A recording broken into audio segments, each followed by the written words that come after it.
펜타곤은 오각형을 일컫는 말로 학습에 있어 가장 중요한 5항목인 이해, 사고, 정리, 암기, 문제 해결을 뜻한다. 부족한 항목을 집중적으로 공부해 레벨을 높임으로써 공부의 균형이 이루어지도록 하는 것이 바로 펜타곤 학습법. 공부의 균형을 팽팽하게 잡아줄 5항목의 공부 비법이 지금 여러분을 찾아갑니다.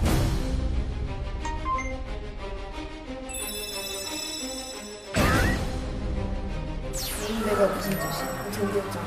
지공이 뭐야? 말이 안 되니까 외울 수밖에 없어.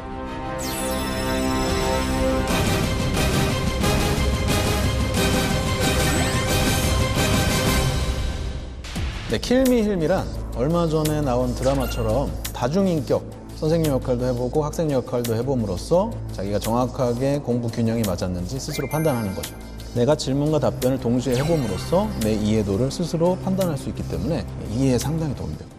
국어를 공부한다든지 사회를 공부할 때 나오는 용어나 혹은 거기서 나오는 어휘 같은 것들은 반드시 사전을 찾아야 돼요. 특히 서리 같은 경우는 모르는 단어가 너무 많단 말이죠. 모른다고 바로 사전 찾으면 맥락이라든지 문맥 같은 걸 생각을 안 하고 그냥 기계적으로 사전을 찾아요. 그러지 말고 일단 내가 문맥상 한번 유추를 해본 다음에 사전을 찾아가지고 정확한 의미를 이해하면 굉장히 효과가 높죠. 공정해라. 그렇죠.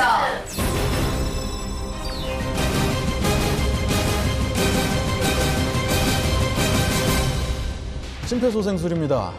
학습 골든타임을 놓치지 않는 거죠. 공부한 내용을 잊어버리기 전에 살려내는 겁니다. 그 에빙하우스 망각선이라는 얘기 많이 들어보셨죠? 네. 20분 지나면 배운 내용의 이미 거의 40% 이상은 증발한다는 얘기입니다. 이 학습에도 골든타임이라는 게 있습니다.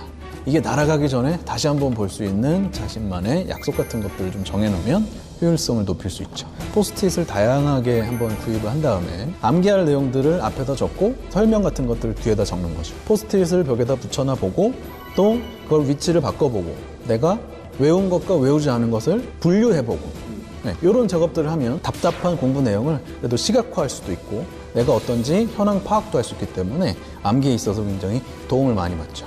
정리로 넘어가겠습니다. 노트를 만드는 방법이 있습니다. 사실 생각하면서 정리 노트를 쓰잖아요.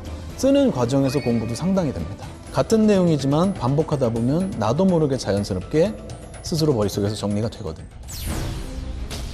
다음에는 뭘까?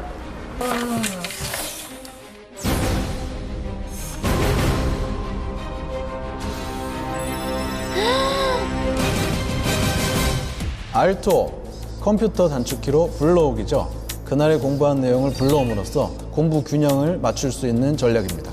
공부를 시작하기 전에 우선 어제 공부한 거, 오늘 학교에서 배운 거 이런 것들을 학습 일기장을 쓴다는 느낌으로 뭘 배웠고 어떤 내용이었고 핵심이 뭐였고를 한번 적어보는 연습을 하면 이해도를 높이는 데 상당히 도움이 됩니다. 꺼내서 쓰는 과정에서 자연스럽게 이해도도 높아지고 또 다른 방법으로는 오답통인데요. 방금 배운 건 풉니다. 근데 시간이 지나면 못 풀죠. 오답이 나왔다든지 자기가 자신 없는 문제 유형이 있지 않습니까? 그러면 통에다가 다 모아놓습니다. 그 통에서 랜덤하게 뽑아서 다시 풀어보면 문제 해결 능력을 키울 수 있는 거죠.